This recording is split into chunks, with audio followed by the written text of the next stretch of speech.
يا لطيف يا لطيف يا لطيف. Mahukan pelbagai informasi terkini? Teruskan bersama kami di IKIM, Inspirasi Inforia Islami. Assalamualaikum warahmatullahi wabarakatuh dan selamat pagi untuk anda yang masih lagi mendengarkan IKIM Inspirasi Inforia Islami. Bertemankan Pian dan juga Hazwan pada waktu ini. Normal baru Aidilfitri, pastinya warna Aidilfitri disediakan lagi dengan pelbagai pengisian ilmu dan juga pelbagai hiburan yang mendidik jiwa. Termasuk juga kita dah masuk ke jam 10 pagi ini dan seperti biasa pada setiap pagi Khamis kita ada satu rancangan ataupun segmen yang istimewa yang dinamakan Tahsinul Ibadah. Ya. Dan insya-Allah sesi kita untuk pagi ini kita buka peluang dan ruang untuk sahabat-sahabat sekalian bertanyakan soalan kepada Al-Fadhil Ustaz Ahmad Lutfi Muharram yang sedia menjawab persoalan-persoalan daripada kita. Jadi kalau sekarang ni dah ada soalan boleh terus hantar ke WhatsApp kita 0112900404 ataupun boleh terus komen di Facebook live kita. Kita dah mulakan juga insya-Allah. Sebelum kita bersama Al-Fadhil Ustaz Ahmad Lutfi Muharram yang sudah pun bersedia bersama kita. Assalamualaikum Ustaz. Assalamualaikum Ustaz. Waalaikumsalam warahmatullahi. Apa khabar Ustaz, sihat kita pagi ni? Alhamdulillah. Macam mana Aidilfitri kita dalam PKPB kita Ustaz? Aidilfitri seperti norma baru lah. Dengan norma baru. Dengan norma baru Alhamdulillah kita Allah bisa tegal biasa Ustaz insya-Allah. Tegal biasa. Baik, Alhamdulillah. mungkin sebagai mukadimah untuk tahsinul ibadah kita pagi ni Ustaz, mungkin Ustaz boleh mulakan. Tafadhal Ustaz. Sedikit mukadimah kita. Tafadhal. Assalamualaikum warahmatullahi wabarakatuh. Waalaikumsalam. Bismillahirrahmanirrahim. Alhamdulillahi rabbil alamin. Wa sallallahu ala sayyidina Muhammadin wa ala alihi wa sahbihi ajma'in. Terima kasih kepada Pian dan juga Hazwan yang menceriakan pagi ini dan melangsungkan keceriaan itu pada program rancangan Tahsinul Ibadah dan seterusnya sidang pendengar IKIM yang dirahmati Allah Subhanahu wa taala. Kita berada pada tarikh 4 Syawal. 5 Syawal. 5 Syawal. 5 Syawal Ustaz. Hari raya yang kelima lah. Hari raya yang kelima. Dan ini merupakan mungkin pengalaman yang pertamalah dalam kehidupan kita. Betul. Bukan sekadar kita yang muda ini yang umur 30 ataupun 40 tahun. Mungkin ada di kalangan nenek datuk kita yang berusia 70 tahun, 80 tahun yang ini juga pengalaman pertama dia dalam kehidupan, iaitu mengharungi hari-hari Ramadan dan juga Aidilfitri yang seperti ini. Dan kita anggap ini semua adalah ujian, walaupun di luarnya ada kepahitan, tetapi di hujungnya insya-Allah ada kemanisan. Amin. Kita harapkan keadaan yang kita harungi pada hari-hari ini akan diangkat, akan disingkap oleh Allah Subhanahu wa taala dengan kadar segera. Kerana masjid-masjid Allah dan surau-surau merindui orang-orang Islam. Dan begitu juga orang-orang Islam merindui masjid-masjid Allah.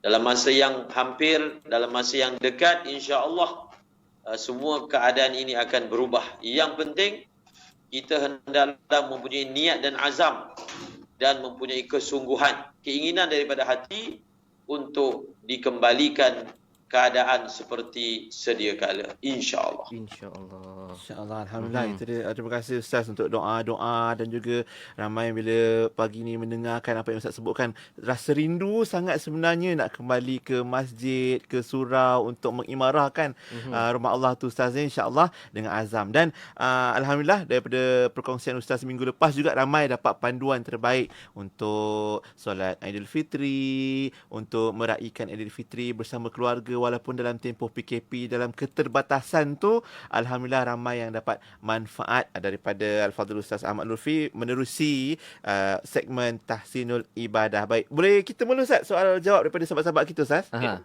Baik, insyaAllah. Boleh, Ustaz, Baik, kita dah ada pun soalan di WhatsApp 0112900404. Ya. Azwan mungkin boleh bacakan insyaAllah. Soalan yang datang daripada Puan Nohayati Ismail dari Melaka. Soalan dia Ustaz, sah ke solat seorang perempuan sewaktu sujud tapak tangan berlapik dengan kain telekungnya sendiri? Telekung tu terlapik masa sujud Macam mana Ustaz? Bismillahirrahmanirrahim. Soalan daripada Bumi Melaka. Ya. Puan Nurhayati berkaitan dengan ketika sujud tapak tangan seorang perempuan itu tertutup dengan kain telekungnya. Ya. Dengan erti kata ada sesuatu yang menghadang sehingga tidak menyentuh bumi sujudnya. Jawapannya tiada apa-apa halangan ataupun solatnya dihukum sah. Kerana dalam masalah ini memang selalu timbul kekeliruan. Yang tidak dibenarkan berlapik dan tertutup adalah dahi ketika sujud. Yang tidak dibenarkan berlapik dan tertutup adalah dahi. Anggota-anggota sujud yang lain tiada masalah. Tiada apa? Tiada masalah. Ada 7 anggota sujud, satu sahaja yang jangan ditutup, iaitu dahi. Jadi dahi misalnya dia sujud, kemudian dia punya telekung dia lebar, dia sujud di atas telekung dia. Kalau sujud begitu hukumnya tidak sah. Adapun tangan ataupun lutut ataupun kaki tiada masalah. InsyaAllah. Kalau untuk lelaki macam mana Ustaz? Kalau boleh kita sambung sikit. Kalau muslimat dia ada telekung lah yang menghalang. Kalau lelaki kadang-kadang mungkin ridaknya ataupun lengan bajunya mungkin. Mungkin lengan bajunya. Tiada apa-apa halangan daripada segi kesahihan. Cuma ketika solat disunatkan tangan ni terbuka. Tangan ni. Kalau tiada apa-apa sebab, kalau lelaki ke perempuan ke, kita tidak memakai sarung tangan. Adalah disunatkan untuk tidak memakai sarung tangan ketika solat. Ya. Okey, baik, insyaAllah kita sambung. Ya, kita beralih pada soalan kedua daripada Puan Nohayati juga. Boleh ke Ustaz kalau kita mengaminkan Al-Fatihah, imam itu sendiri, sedangkan kita sendiri belum habis lagi baca Al-Fatihah dan selepas itu kita sambung balik bacaan Fatihah kita Ustaz? Yang pertama, tertib membaca Fatihah oleh makmum adalah selepas imam selesai membaca Fatihah. Saya adalah makruh membaca Fatihah sebelum imam membaca surah Al-Fatihah. Namun sekiranya makmum itu tetap membaca Fatihah, hukum membaca Fatihahnya sah walaupun dia baca awal daripada imam, hukum membaca Fatihahnya itu adalah sah. Sekarang ni soalan yang ditanya oleh Puan Nurhayati, dia sedang membaca Fatihah, dalam masa yang sama imam pun membaca Fatihah. Ketika imam selesai membaca Fatihah, lalu imam mengucapkan amin, mungkin pada ketika itu dia baru sampai pada ayat iyyaka na'budu wa iyyaka nasta'in. Kemudian imam amin. Lalu dia pun mengatakan amin. Selepas dia mengatakan amin, dia menyambung bacaannya.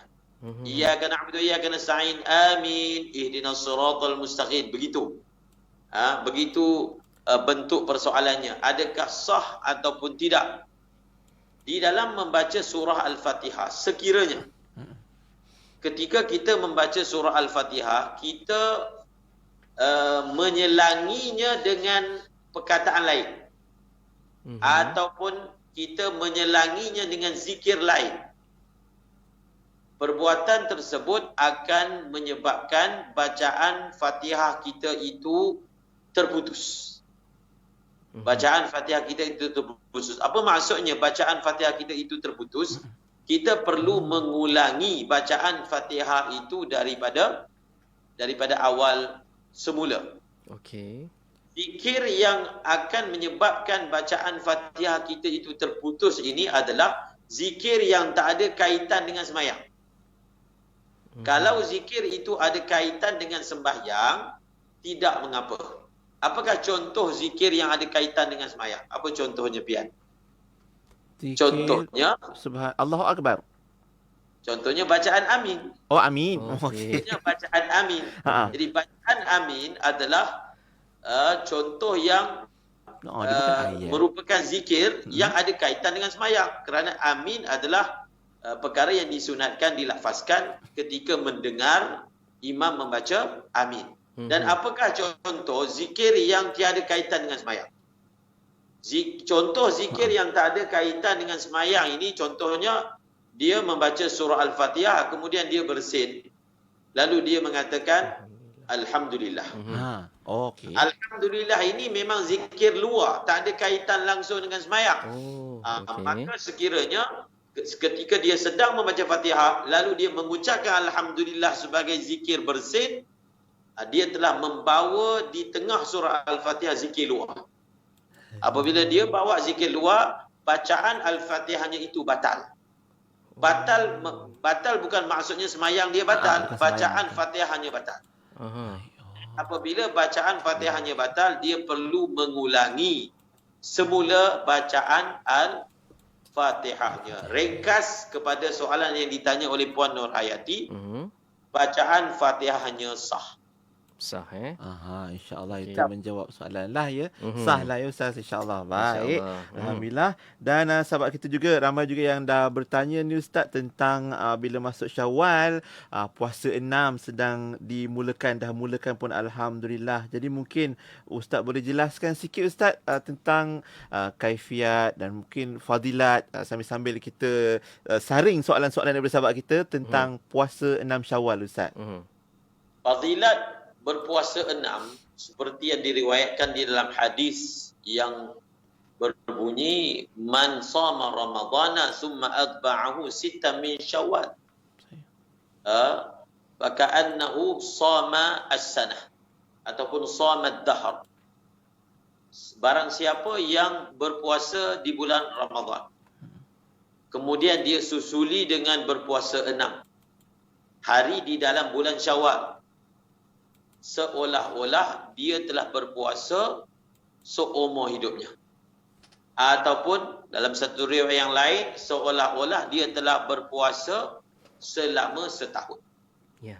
Jadi bagaimana orang yang berpuasa Ramadan kemudian dia susuli dengan puasa 6, dia akan mendapat pahala puasa setahun. Kaedahnya, satu hari puasa digandakan dengan 10 kali ganda. Maknanya kalau satu orang dia puasa 30 hari bulan Ramadan kali 10, jawapannya 300. Ya. Kemudian dia susuli dengan 6 hari. 6 kali 10, 60. Maknanya 360. Itulah yang dimaksudkan seperti dia berpuasa setahun. Iaitu 36 hari kali 10. 360 hari adalah kiraan bagi setahun. Itu fadilahnya. Dan puasa 6 ini waktunya ialah selepas 1 Syawal. Iaitu bermula daripada 2 Syawal sehinggalah 30 Syawal. Sekiranya kita berpuasa di dalam tempoh 29 hari ini, kita dikira puasa 6 secara tunai. Kita dikira telah berpuasa 6 secara tunai. Kalau sudah selesai bulan Syawal, kita masih belum puasa dan kita berpuasa pada bulan Zulqa'dah ataupun bulan seterusnya, itu dikira qadha. Dan cara untuk puasa 6, afdalnya dilakukan secara berturut-turut. 6 hari itu berturut-turut. Ya. Afdalnya. Afdalnya. Okey. Tetapi boleh juga dilakukan secara berpisah-pisah. Dia ambil sedikit, dia tengok hari yang tak ada rumah tu buka. dia puasa. Tapi sekarang ni memang tak ada rumah Kan, terbuka. kan. Sepanjang Syawal. Maka peluang itu lebih luas. Afdalnya berpuasa secara terus. Ada di setengah tempat, contohnya di Thailand, contohnya di Tarim, Hadramaut. Mereka ni hari raya kedua, semua rakyat puasa 6. Okey. Maknanya dibuat secara berjemaah. Puasa 6. Hari raya mengunjung pada hari pertama, kemudian hari kedua dah macam Ramadan balik. Allah, Okey. bestnya. Dan secara ijtimai. Maknanya selepas hari ke-7, hari ke-8, barulah mereka raya dengan erti kata sebenar. Itu memang mengambil afdalnya puasa 6, hari raya kedua terus dimulakan dengan puasa. Selalu berbangkit persoalan.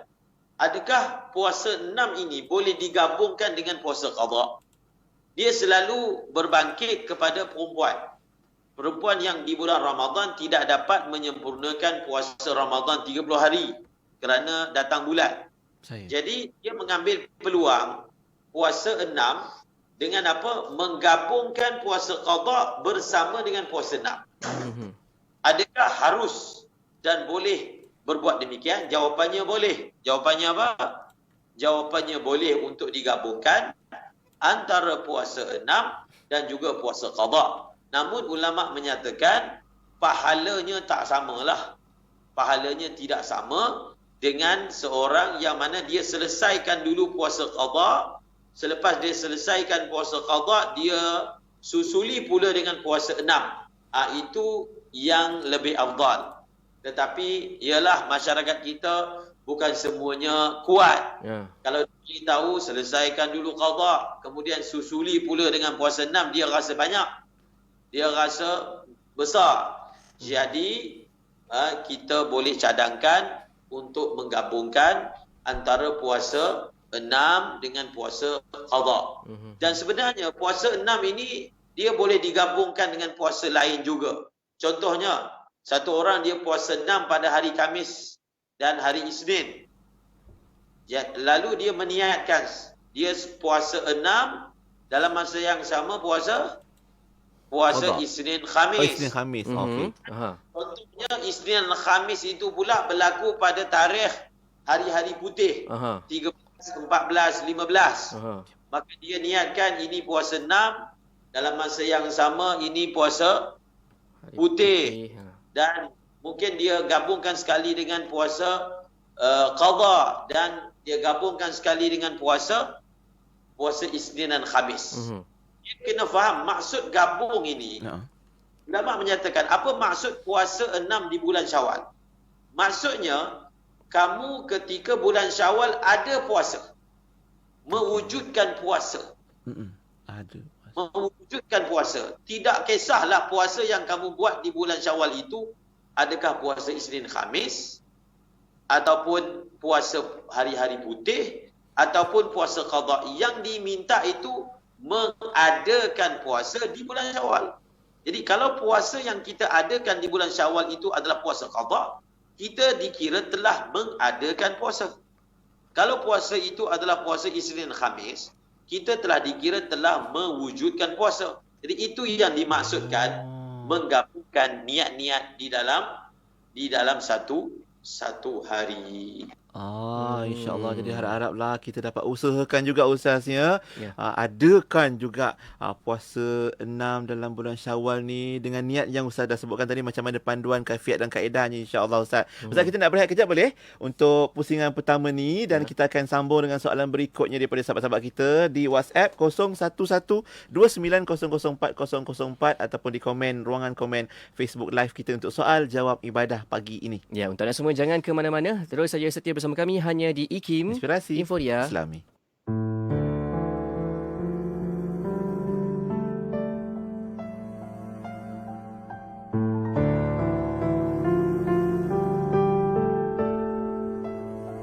Ya Rasulullah, Ya Habiballah,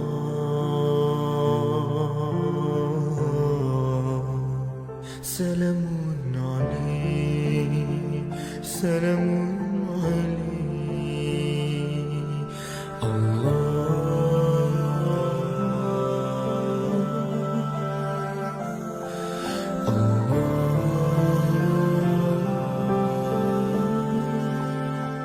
يا رسول الله يا حبيب الله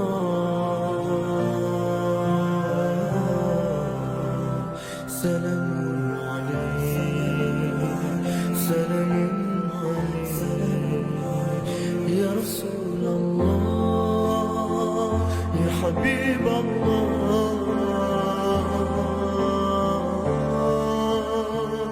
سلام عليك يا رسول الله يا حبيب الله سلام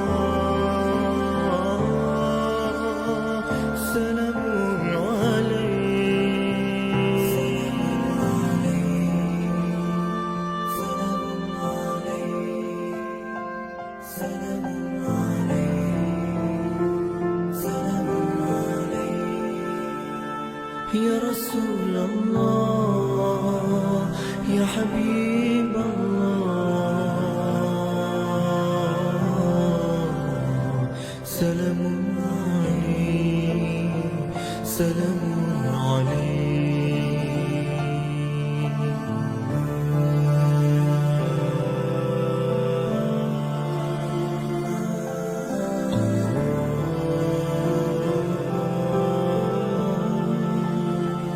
يا رسول الله يا حبيب الله سلام عليك سلام عليك يا رسول الله يا حبيب الله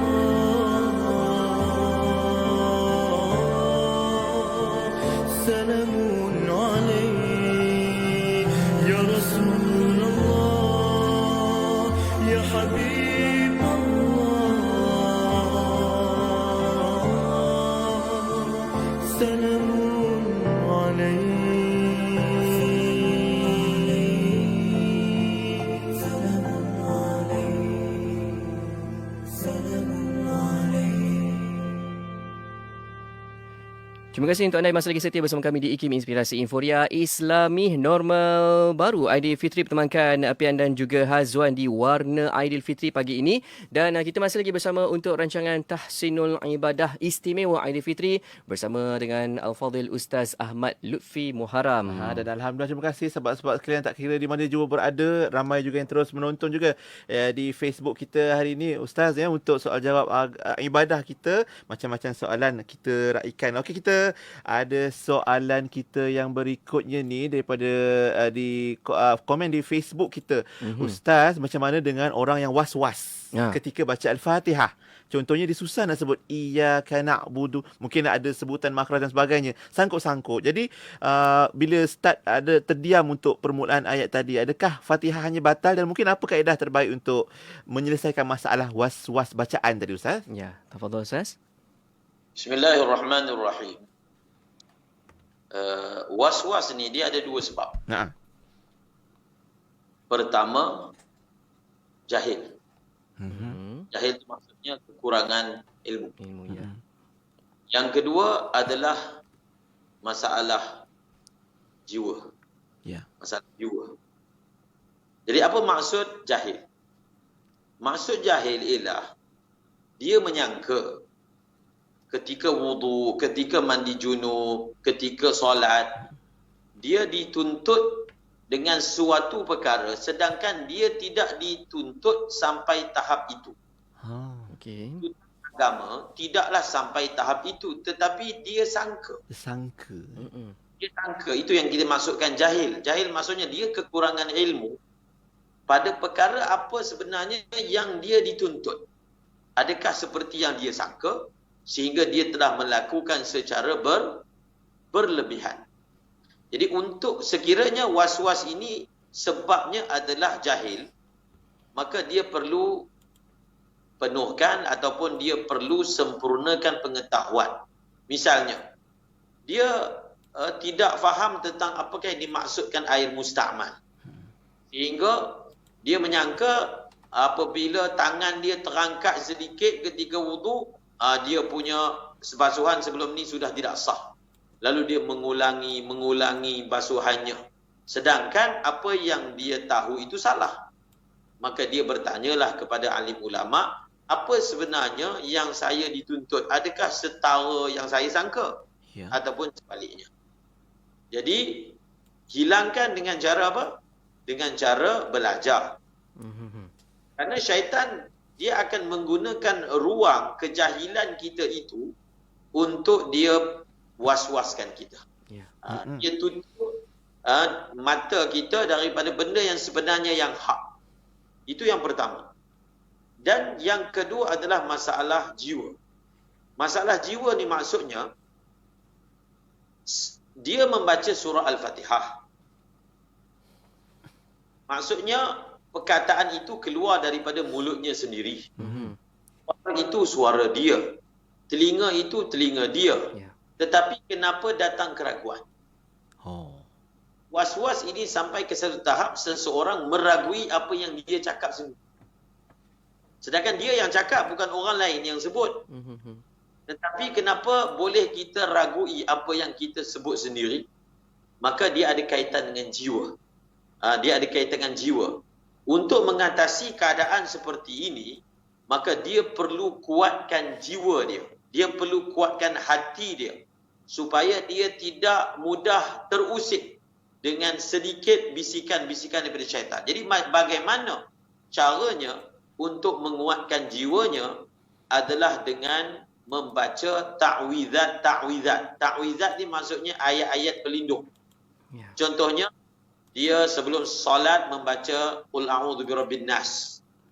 Ataupun dia membaca ayat Al-Quran yang berbunyi Rabbi inni a'udzu bika min hamadzati syayatin wa a'udzu bika rabbi an yahdurun. Dia perlu, orang kata, minum air tawar lah mudahnya untuk mengeluarkan bisikan itu dalam hati dia. Itu memang dia dalam setengah keadaan dia adalah penyakit jiwa. Maka dia perlu membaca ayat-ayat yang menguatkan hati dia. Antara ayat yang diajar, Subhanal Malikil Qudusil Khallaqil Fa'al. Dibaca lepas mayang, letak kat sini, Subhanal Malik, baca 7 kali. Subhanal Malikil Qudusil Khallaqil Fa'al. Subhanal Malikil Qudusil Khallaqil Fa'al. Subhanal Malikil Qudusil Khallaqil Fa'al 7 kali. Kemudian ditutup dengan In yasha' yudhibukum wa ya'ti bi khalqin jadid wa ma dzalika 'ala Allahi bi'aziz. Dibaca sekali. In yasha' yudhibukum wa ya'ti bi khalqin jadid wa ma dzalika 'ala Allahi bi'aziz. Kuncinya adalah perlu tambah ilmu, kuatkan semangat dan jangan layan. Dan kalau kita biasakan diri kita dengan melayaninya, maka dia seronok. Dia seronok. Maknanya dia kata, orang ini kita boleh makan. Maka mula-mula mungkin was-was ini memang bisikan syaitan. Tapi akhirnya dia sudah sebati sehingga dia jadi tabiat. Tabiat. Itu yang saya maksudkan, dia akan jadi seperti penyakit jiwa. Dia dah jadi satu tabiat orang tersebut dan tiada campur tangan syaitan ketika itu. Tiada campur tangan syaitan, sudah menjadi tabiat pada dirinya sendiri. Maka usahakan untuk hilangkan daripada penyakit tersebut. Berkaitan dengan pembacaan surah Al-Fatihah, misalnya ulama bahaskan, dia baca bis. Sangkut je. Diulang 5 kali bis. Sedangkan bismillah ni sekali je bis. Tapi disebut sampai 5 kali. Maka sebenarnya ulama mengatakan perkara ini boleh menjejaskan bacaan surah Al-Fatihahnya. Tetapi kalau penyakit itu sudah sebati, nanti kalau saya kata tak sah pula Fatihah, dia ulang berapa ribu kali pula Fatihahnya. Lagi payah. Dia teruskan saja bacaan, insya-Allah. Dia ingatkan, dia kata kepada syaitan, aku semayang, Allah terima. Allah Maha Pengasih, Maha Penyayang. Sebab orang yang was-was ni, syaitan akan takutkan dia dengan neraka. Ya Allah. Baguslah sebenarnya kan, takutkan dengan neraka. Tapi syaitan gunakan itu sebenarnya untuk pesongkan. Dia kata, kamu baca Fatihah tak betul ni. tak betul nanti masuk neraka. Maka dia kata kepada hati dia kata kepada syaitan, tapi jangan cakap dengan mulut, cakap dalam hati. Nanti batal pula semayang. Maha pengasih, Allah Maha penyayang, Allah terima amalan aku dan jalan terus. Dan jalan terus, insya-Allah kalau dia buat perkara ini, syaitan akan boring. Ataupun jiwa dia akan boring dan akhir sekali beredar mencari mangsa yang lain. Masya Allah. Maknanya kalau jiwa kita lemah tadi pun, kalau kita latihkan biasa Ustaz, insya-Allah boleh membantu menghilangkan Ibadah tadi dan bacaan-bacaan tadi. Dua-dua perlu dilakukan. Cuma ada satu soalan tambahan Ustaz. Macam mana pula kalau yang sedang membaca bacaan dalam solat, dia terbatuk, dia terbersin, dan bersin dan batuk tu menyebabkan gangguan pada solat, sama ada bacaan ataupun rukun fi'li yang lain. Bersin dan batuk ketika membaca surah Al-Fatihah, dia ada dua keadaan. Satu, dia baca iyyaka na'budu wa iyyaka nasta'in, kemudian dia batuk ataupun dia bersin ataupun dia menguap. Satu. Satu lagi, sambil dia sebut sambil dia batuk. Iyyaka dia menguap. Jadi orang yang baca Fatihah sambil menguap ni hurufnya tak keluar, betul tak? Betul. Dia akan sebut meleweh. Tak jelas sebutannya. Jadi ketika itu dia perlu ulang balik perkataan tersebut yang dia sebut secara meleweh, secara tak jelas. Yang sangkut tadi lah. Tak jelas. Dia sebut sambil menguap. Jadi sudah tentulah ra-nya tak bunyi macam ra. Ya tak bunyi macam ya, maka yang itu tidak sah, dia perlu ulang perkataan tersebut ataupun ulang ayat tersebut. Adapun batuk dan bersin ketika sedang solat secara umum, bukan Fatihah sahaja, ketika sedang solat. Kalau kita boleh tahan, maka kita tahan. Tetapi kalau kita tidak boleh tahan, maka dimaafkan. Sebab kadang-kadang orang yang bersin ni, dia bersin dan mengeluarkan huruf-huruf. Contohnya dia bersin bunyi Hashim. Itu dah bunyi, dia macam sebut perkataan Hashim. Maknanya ada berbutir huruf, betul tak? Ya. Boleh membatalkan semayang.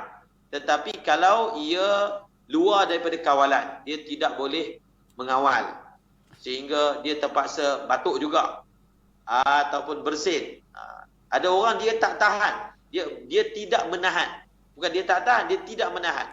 Lepas. Kalau dia nak bersin, dia bersin. Sedangkan dia boleh tahan lagi. Maka itu sebenarnya memudaratkan solat. Rekasnya, bersin, batuk, menguap, berdehem yang dilakukan ketika solat sehingga mengeluarkan butir-butir huruf yang boleh difahami dan dalam keadaan bukan dikuasai ataupun tidak boleh dikawal, boleh membatalkan sembahyang. Baik, insya-Allah. Terima kasih Ustaz untuk jawapan tersebut. Dan kita sambung soalan berikutnya daripada sahabat kita di WhatsApp. Soalannya tentang musafir Ya, tentang musafir. Jika musafir tiada tempat untuk solat di NR dan juga surau-surau semua tutup, ini dalam tempoh PKP ni Ustaz. Dan kalau dah sampai, adakah dah kira, dan jika sampai dah kira masuk ke mukim, bagaimana statusnya Ustaz? Boleh Ustaz soalan tu? Boleh Ustaz. Silakan. Tafadhal Ustaz. Ketika musim PKP, menempuh perjalanan di Lebuh Raya, tapi sekarang ni rentas negeri tidak dibenarkan. Itulah kan. Mungkin kalau di luar PKP pun kita musafir. Surat tertentu yang membenarkan dia merentas negeri, ataupun masalah pekerja-pekerja yang berada di luar. Bekerja di Kuala Lumpur, di Selangor, tiada kemudahan surau, tiada kemudahan tempat untuk solat. Maka kita doakan supaya disegerakan. Supaya apa? Dibuka surau dan musalla supaya orang boleh solat. Kerana dalam keadaan mereka bekerja Zuhur dan Asar, bukan semua tempat kerja mempunyai ruang solat. Betul. Bukan semua pejabat mempunyai ruang solat. Maka perkara ini perlu difikirkan untuk memudahkan orang Islam melaksanakan ibadah. Dan sebenarnya dalam perkara ini kita perlu kreatif. Sementara kita nak menunggu surau dibuka ini, dan kita harap dibuka dengan segera, insya-Allah. Perlu kreatif. Jadi maknanya ketika datang pejabat itu, bawalah sejadah, bawalah sejadah dan bawalah alat wuduk. Dia bawa apa? Botol air ke supaya dia memudahkan dia untuk mengambil wuduk. Kemudian dia sediakan kompas dengan baik. Maka dia carilah mana-mana ruang untuk dia mengerjakan solat. Jadi saya sebut ni untuk memudahkan kita faham solat ini bukan semestinya di surau ataupun di musallah. Sepatutnya di situ. Tetapi dalam keadaan seperti ini kita perlu panjangkan fikiran kita. Contohlah, saya tak pasti, kalau contoh di RNR, surau dia tak buka. Tapi RNR itu bukan ditutup habis. Kita solat kat tempat parking. Dekat tempat parking, kita berhenti kereta, kita bentang sejadah, kita solat. Okey. Ataupun di kawasan-kawasan ruang makan, gerai-gerai itu sekarang ini gerai tidak dibuka. Maka kita ambil, dan tandas dibolehkan masuk kan kalau di RNR. Jadi kita sebenarnya boleh semayang. Boleh semayang. Tiada alasan ketika bermusafir untuk kita kata oleh kerana RNR tak buka, bukan RNR tak buka, surau tak buka, maka saya memang tak boleh semayang, jadi kita qadhakan semayang itu sehingga habis waktu. Tidak. Sebenarnya kita boleh semayang tepi jalan, kita boleh semayang bawah pokok. Betul. Yang penting kita mempersiapkan diri kita dengan kemudahan-kemudahannya. Yang penting lapis semayang, yang kedua penanda kiblat. Lapis semayang dan juga penanda kiblat, iaitu kompas yang bagus, insya-Allah kita boleh semayang. Contohnya, saya fokus kepada soalan yang ditanya pula. Dia ingin melakukan jamak takhir. Maknanya zuhur dan asar dilewatkan. Masalahnya dia sudah tiba di mukimnya. Barulah dia melaksanakan sembahyang jamak takhir. Itu persoalan yang ingin ditanya oleh penanya tadi. Jawapannya dia boleh buat di tempatnya, iaitu tempat yang dia sudah tiba, tetapi solat tersebut hendaklah dilakukan 4 rakaat. Tamam. Tidak boleh dilakukan secara qasar, dilakukan secara tamam. Sebab dia sudah sampai di mukimnya, maka tiada lagi kelayakan untuk melakukan sembahyang qasar. Menarik itu. Tapi tetap boleh kita jamakkan ya. Dua solat tadi Ustaz ya. Masya-Allah, alhamdulillah. Terima kasih Ustaz. Macam ni kita berehat kejap Ustaz ya. Boleh Kita akan sambung soalan daripada sahabat kita sebentar lagi. Juga ada persoalan berkaitan dengan imam dan makmum dalam solat. Soalannya dan jawapannya insya-Allah sebentar saja lagi. Jadi sahabat-sahabat jangan ke mana-mana, terus bersama kami setia dengarkan Tahsinul Ibadah bersama Al-Fadhil Ustaz Ahmad Lutfi Muharram untuk segmen kita pagi ini. Ya, untuk anda semua terus saja share video kami live di Facebook IKIM FM dan kita berehat seketika kembali selepas ini. Terus setia bersama kami hanya di IKIM Inspirasi Inforia Islami. Kini kebanyakan industri kecil dan sederhana di negara kita terkesan dari sudut ekonomi akibat dari penularan wabak COVID-19. Oleh itu, pihak Radio IKIM mengambil inisiatif dengan memberikan 50% diskaun untuk semua pakej yang disediakan serta pakej iklan percuma bernilai RM15,000 dalam bentuk ROS package untuk setiap pembelian bagi membantu semua pengusaha industri kecil dan sederhana yang terjejas akibat pandemik ini. Jana semula bisnes anda dengan mengiklankan produk anda di Radio IKIM. Keterangan lanjut sila hubungi unit pemasaran IKIM di talian 012-686-9236 atau 017-345-2564. Tertakluk kepada terma dan syarat. Buah-buahan tempatan, segar dan sedap yang tiada tandingannya. Buah yang terbaik dan berkualiti hanya untuk anda. Amalkan pengambilan buah-buahan setiap hari. Ia kaya dengan nutrien untuk kecergasan dan kesihatan badan. Pelbagai sajian ikut cita rasa sesuai untuk sisi keluarga. Lebihkan makan buah-buahan tempatan. Kempen ini dibawakan khas oleh Pharma Malaysia. Pharma di hati rakyat. Terima kasih untuk anda yang masih lagi setia bersama kami di IKIM Inspirasi Inforia Islami. Pian dan Hazwan masih lagi temakan anda untuk warna Aidilfitri dan kita kembali untuk Tahsinul Ibadah bersama dengan Al-Fadhil Ustaz Ahmad Lutfi Muharram. Alhamdulillah, terima kasih sahabat-sahabat kita yang turut menonton di Facebook live kita hari ini dan alhamdulillah Ustaz pun dah jawab beberapa soalan berkaitan ibadah kita daripada sahabat kita. Dan Ustaz boleh kita sambung Ustaz insya-Allah soalan kita yang berikutnya ni tentang imam dan makmum. Makmum belum habis baca Al-Fatihah Fatihah tapi imam dah mula rukuk. Makmum perlu habiskan Fatihah tersebut ataupun terus ikut imam rukuk, Ustaz? Tafadhol Ustaz. Bergantung kepada situasi makmum. Adakah makmum itu masbuk ataupun muwafiq? Kalau makmum itu masbuk, maka dia tidak perlu untuk menghabiskan bacaan Fatihahnya, bahkan terus sahaja rukuk bersama dengan imam. Okey. Dan sekiranya makmum itu muwafiq, maka wajib dia habiskan bacaan Fatihahnya dan dia diuzurkan sekiranya terlambat daripada imam. Persoalannya, siapakah masbuk dan siapakah muwafiq? Masbuk itu maksudnya seseorang yang daripada dia mula takbir sampai imam rukuk, daripada dia mula takbir sehingga imam rukuk, dia tidak memperolehi masa yang cukup untuk membaca Fatihah. Masa, iktibarnya masa. Maksudnya kalau dibuat anggaran daripada dia masuk semayang sampai imam rukuk tu, kalau dibaca Fatihah sempat habis ataupun tidak. Tak sempat habis, maka dia ini masbuk. Apabila imam rukuk, dia terus sahaja rukuk. Dia mesti terus sahaja rukuk. Okey? Okey. Dan muwafiq ini pula melihat kepada antara dia takbir dengan imam rukuk, dia memperolehi kadar masa yang cukup untuk dia membaca surah Al-Fatihah. Tetapi dia baca lambatlah. Dia baca lambat sehingga tak sempat. Sepatutnya masa tu cukup. Tetapi mungkin dia khayal ke, dia buat apa ke sehingga dia kesuntikan masa. Maka dia wajib habiskan bacaan surah Al-Fatihahnya dan diberi keuzuran lewat daripada imam sehingga 3 rukun. Oh, jangan sampai tertinggal 3 rukun tadilah. Ya. Ustaz, terlewat dari imam 3 rukun yang baca.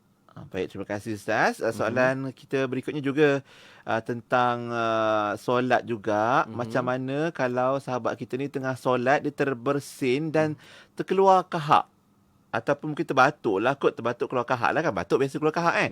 Lepas tu apakah hukum ditelan semula kahak tersebut? Dan apakah hukum pula jika kita lap dekat tisu ataupun mungkin letak dalam poket balik, adakah tidak dikira sebagai najis, Ustaz? Apakah statusnya? Yang pertama, menelan kahak yang telah keluar ke permukaan lidah itu dengan tahu dan sengaja. Dua. Dengan tahu dan sengaja membatalkan semayang. Menelan kahak yang telah keluar di permukaan lidah dengan tahu dan sengaja boleh membatalkan semayang. Itu yang pertama. Yang kedua, kahak itu sendiri bukanlah najis. Kecuali kalau kahak itu bercampur darah. Kalau semata-mata kahak, maka dia bukanlah najis. Jadi, dia telah terbatuk, terbersin sehingga kahak keluar. Lalu, apa yang dia boleh buat? Nak telan mati mak. Nak bapa. Maksudnya nak telan batal semayang. Di tengah-tengah tu. Nak luah boleh tak? Nak untuk dia tinggal dalam mulut dia, nanti susah pula nak baca. Yalah. Baca Fatihah. Jadi sebenarnya memang ada panduan daripada Rasulullah berkaitan dengan orang yang mana dia perlu membuang sesuatu daripada mulut dia seperti meludah, berkahak. Yang pertama, dia jangan, yang ini dalam hadis berkaitan meludah. Jangan diludah di hadapan ataupun di kiri. Di kanan. Di kanan. Oh, jangan kanan, jangan depan. Bermunajat dengan Tuhannya dan kanan ni tempat malaikat yang baik. Tetapi kalau dalam masjid, depan pun tak boleh, kanan pun tak boleh, kiri pun tak boleh, bawah pun tak boleh. Semua tak boleh. Oh, masya-Allah. Kerana masjid Nabi dengan masjid sekarang. Ulama mengatakan perbezaannya adalah Masjid Nabawi itu lantainya tanah. Maka dia tidaklah terlihat kesannya kalau dibuang ke tepi, ke kiri. Adapun masjid kita ini kapet, lantai, maka kesannya itu tidak meresap. Lalu tidak dibenarkan dan hukumnya haram. Jadi apa yang dia boleh buat, iaitu dia, misalnya kalau dia memang berpenyakit begitu, dia sediakan tisu dalam poket dia. Ataupun disediakan sapu tangan. Jadi kalau dia perlu untuk membuang kahaknya, maka dia ambil sapu tangan, dia buang kahaknya, lalu dia memasukkan semula dalam poketnya. Kerana kahak itu tidaklah najis, tidak ada masalah untuk dia berbuat demikian. Ataupun contohnya dia pakai serban, dia ambil ekor serban dia, dia buangkan, keluarkan dia punya kahak, dia lipat, dia balikkan ke belakang. Ataupun poket ni, poket. Masuk poket. Allah, terputus. Ustaz? Poket. Ustaz. Ekor serban tu kalau panjang lah. Masukkan dalam poket. Bergantung kepada kekreatifan dia. Masya Allah. Orang belakang terbeliak-beliak tengok apa dia buat orang depan ni dengan ekor serban ke depan ke belakang ni kan. Baik, insyaAllah. Tapi yang penting ada itu caranya lah. Cuma Ustaz, kalau anda kata kahak tadi berdarah, ia dikira sebagai najis. Macam mana kalau kita dapati bahawa kahak tu berdarah, Ustaz? Itu berdarah, semayang dia batal. Solat simple batal Dia menanggung najis. Dia menanggung najis. Darah telah bercampur dengan kahak, telah bercampur dengan air liur, maka dia dikira menanggung najis, maka mulutnya dikira bernajis, maka semayangnya batal. Dia perlu keluar daripada solatnya, berkumur-kumur, membersihkan mulutnya dan masuk semula ke dalam solat. Kecuali, ada kecuali. Kecuali mereka yang dibalai dengan penyakit gusi berdarah. Kalau dia basuh pun masuk balik gusi berdarah juga. Dia perlu keluar balik kerana benda itu akan berulang-ulang. Sekiranya mereka yang memang sampai tahap dibalai. Dibalai itu maksudnya berpenyakit begitu, maka dimaafkan. Dimaafkan untuk dia telan air liur walaupun bercampur dengan darah tersebut. Walaupun bercampur dengan darah tersebut. Jangan pula yang air liur berdarah tu dia buang dalam poket dia. Sebab nanti baju dia jadi bernajis. Bajunya jadi bernajis sebab air liur itu kan bercampur dengan darah. Jadi kan, untuk situasi ini dia dimaafkan untuk menelannya. Baik, itu dia situasi kita dalam ibadah, khususnya dalam solat. Dan untuk hari ini Ustaz, kita pun dah sampai ke penghujung. Mungkin Ustaz ada kesimpulan sikit yang nak disampaikan untuk sahabat pendengar dan penonton kita, Ustaz, hari ini. Silakan, Ustaz. Simpulannya, solat ini tidak payah dan tidak susah. Sekiranya kita tahu cara-caranya. Maka luangkanlah masa untuk mempelajari solat yang betul, kerana kegunaan ilmu itu kita guna sepanjang hayat. Kita luangkan sedikit masa. Persoalannya, adakah di kalangan kita ini kita pernah pastikan yang solat kita buat selama ini betul? Bacaan-bacaan yang kita lakukan ini, adakah kita pernah tashihkan depan satu orang ulama ataupun ustaz yang dia memberi kelulusan, bacaan tuan, okey. Jadi setelah kita mendapat kelulusan tersebut, kita boleh gunakan ilmu tersebut sehingga akhir hayat. Tetapi malangnya, sebahagian daripada kita memberi ruang masa yang banyak untuk kita mempelajari bagaimana memperolehi keduniaan. Ya Allah. Kita habiskan bertahun-tahun lamanya, tetapi untuk perkara yang sebenarnya lebih penting dan sangat penting berkaitan dengan ibadah kita, setiap daripada kita bertanya diri sendiri, adakah kita telah memberi ruang masa yang sepatutnya untuk mempelajari solat yang betul? Tidak perlu masa sampai bertahun-tahun, tak perlu, kan? Tetapi masalahnya, walaupun masa sebenarnya sedikit, adakah kita telah berikan? Itu soalan yang perlu bermain dalam benak fikiran kita. Kalau jawapannya sebaliknya, maka daripada hari ini perlu mempunyai azam dan tindakan untuk kita memperbaiki ibadah-ibadah kita kepada Allah Subhanahu wa taala. Wallahu a'lamu bis-shawab. Subhanallah. Tu yang kadang-kadang kita dengar risau juga bila ada yang kata dan mengeluh, Ustaz kata dekat surau saya ni tak habis-habis bab solat aja Ustaz sampaikan. Bila nak habis sedangkan kita yang kena upgrade macam Ustaz sebut tadi, ilmu kita untuk mantapkan ibadah kita. Dengan ilmu tu insya-Allah moga-moga kita dapat menghayati setiap bacaan dan juga rukun-rukun dalam solat. Itu baru solat Ustaz kan. Subhanallah.